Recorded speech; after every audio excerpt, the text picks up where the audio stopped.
जय श्री राम। आइए आगे सुनते हैं श्री शिव पुराण में। सती को शिव से वर की प्राप्ति तथा भगवान शिव का ब्रह्मा जी को दक्ष के पास भेजकर सती का वरण करना। ब्रह्मा जी कहते हैं, मुने, उधर सती ने आश्विन मास के शुक्ल पक्ष की अष्टमी तिथि को उपवास करके भक्ति भाव से सर्वेश्वर शिव का पूजन किया। उस प्रकार नंदा व्रत पूर्ण होने पर नवमी तिथि को दिन में ध्यान मगन हुई सती को भगवान शिव ने प्रत्यक्ष दर्शन दिया।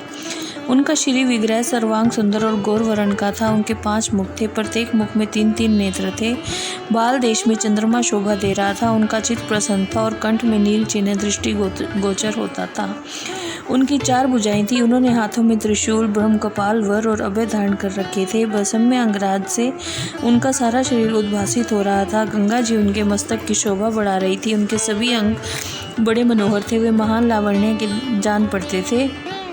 उनके मुख करोड़ों चंद्रमाओं के समान प्रकाशमान और आनंदजनक थे। उनकी अंग कांति करोड़ों कामदेवों को तिरस्कृत कर रही थी और उनकी आकृति स्त्रियों के लिए सर्वथा ही प्रिय थी। सती ने ऐसे सौंदर्य माधुर्य से युक्त प्रभु महादेव जी को प्रत्यक्ष देखकर उनके चरणों की वंदना की। इस समय उनका मुख लज्जा से झुका हुआ था। तपस्या के पुंज का फल प्रदान करने वाले महादेव जी उन्हीं के लिए कठोर व्रत धारण करने वाली सती को पत्नी बनाने के लिए प्राप्त करने की इच्छा रखते हुए भी उनसे इस प्रकार बोले, उत्तम व्रत का पालन करने वाली दक्ष नंदिनी, मैं तुम्हारी इस व्रत से बहुत प्रसन्न हूँ, इसलिए कोई वर मांगो। तुम्हारे मन को जो अभिष्ट होगा वही वर मैं तुम्हें दूंगा। ब्रह्मा जी कहते हैं, मुने, जगदीश्वर महादेव जी यद्यपि सती के मनोभाव को जानते थे तो भी उनकी बात सुनने के लिए बोले, कोई वर मांगो। परंतु सती लज्जा की अधीन हो गई थी, इसलिए उनके हृदय में जो बात थी उसे वे स्पष्ट शब्दों में कह नहीं पाई।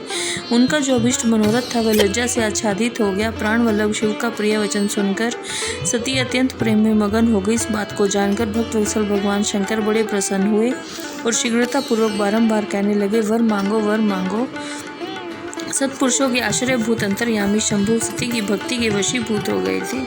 तब सती ने अपनी लज्जा को रोककर महादेव जी से कहा, वर देने वाले प्रभु, मुझे मेरी इच्छा के अनुसार ऐसा वर दीजिए जो टल न सके। भक्त वत्सल भगवान शंकर ने देखा सती अपनी बात पूरी नहीं कह पा रही है, तब वो स्वयं उनसे बोले, देवी, तुम मेरी भार्या हो जाओ।